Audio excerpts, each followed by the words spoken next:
आणि आता बातमी बीडमधून आहे। बीडच्या केजमध्ये पोलीस ठाण्याचे वादग्रस्त ठरलेले पोलीस निरीक्षक स्वप्नील उनवणे यांची बीड इथं आर्थिक गुन्हे शाखेमध्ये बदली करण्यात आली आहे। तालुक्यातील टाकळी इथल्या विलास घुले या तरुणाचा 21 जून रोजी खून करण्यात आला होता। या प्रकरणामध्ये पोलीस निरीक्षक स्वप्नील उनवणे यांची भूमिका वादग्रस्त ठरली होती।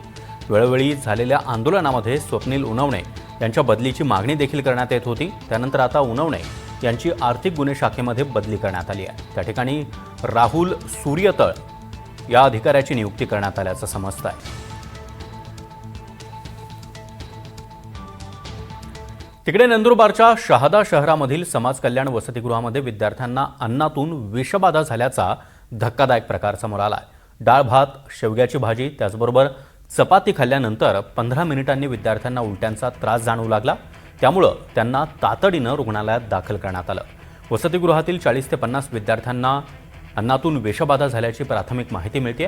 3 विद्यार्थ्यांची प्रकृती चिंताजनक असल्यामुळे त्यांना खासगी रुग्णालयामध्ये उपचारासाठी दाखल करण्यात आलं आहे।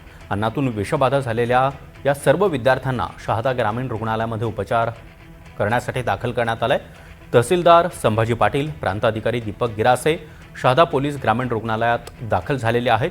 निकृष्ट अन्न देत असल्यामुळे आम्ही आधीही तक्रारी केल्याचं विद्यार्थ्यांनी सांगितलं आहे। वसतिगृहातील वॉर्डन आणि शिक्षक रुग्णालयामध्ये आले नाहीत आणि त्यामुळे विद्यार्थ्यांचा आक्रोश पाहायला मिळाला।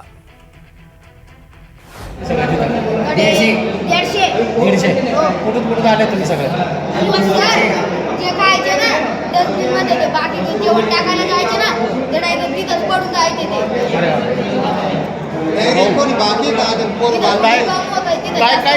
काय खायचं तुम्ही?